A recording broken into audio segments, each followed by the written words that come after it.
Nadadala sa mga insidente ng pagnanakaw at panluloob sa Baguio City mula nitong weekend, isang bahay, isang karinderya at dalawang establishmento ang pinasok ng mga kawatan.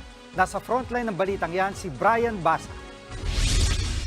Sa kuha ng CCTV, pasado alas 2 ng madaling araw nitong linggo, natutulog ang waitress na ito sa isang karinderya sa Otex Street sa Barangay Rizal, Baguio City. Maya-maya pa, makikita ang pagpasok ng isang lalaking tila nagmamasid. Lumapit siya sa mesa kung saan tulog ang tindera dahil nandoon ang target niyang cellphone. Pero tila naalimpungatan ng waitress, kaya dali-daling sumibat ang lalaki. Makalipas ang ilang segundo, bumalik na naman ang kawatan. Balot na ang mukha niya sa kamabilisang tinangay ang cellphone. Nagising yung waitress. Hinahanap niya ngayon yung cellphone niya, hindi niya alam kung nasaan.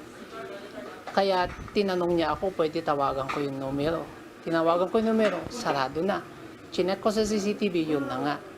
Ang masaklap dyan, ang ninakaw palang cellphone ay inutang at hinuhulugan pa ng biktima. Ang totoo, nalulungkot siya kasi 4 na buwan pa yung bubunuin niya sa pagbabayad ng cellphone. Hindi pa tiyak ang pagkakakilanlan ng lalaki pero hinala ng mga otoridad, bahagi siya ng isang grupo ng mga kawatan. Tinutugis na ng barangay ang suspect. Sa Nagilian Road sa Baguio City pa rin, magkahiwalay na convenience store ang pinuntirya. Ang lalaking ito tila chine-check pa ang presyo ng hawak niyang alak. Matapos ang ilang segundo, ibinalik niya ang bote. Pero maya-maya lang, isinilidan niya ang bote sa suot niyang hoodie sabay alis. Bukod sa tindahang yan, isa pang branch ng convenience store sa kabilang barangay ang ninakawan. Ang magkahiwalay na nakawan, nai-report na sa mga otoridad. Nasapul din sa CCTV ang pag-akyat pa ba ng isang lalaki sa isang bahay.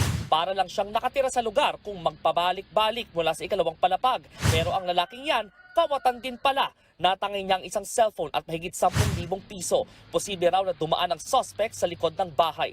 Hindi pa tukoy ang pagkakakilanlan ng suspect pero tinutugis na siya ng mga otoridad. Nagbabalita mula sa Frontline, Brian Basa, News 5. Mga kapatid, Jiggy Manikad po, iba na ang may alam at may pakialam sa panahon ngayon. Para sa konkreto, kumpleto at komprehensibong balitaan sa Frontline, mag-follow at mag-subscribe sa social media pages ng News 5.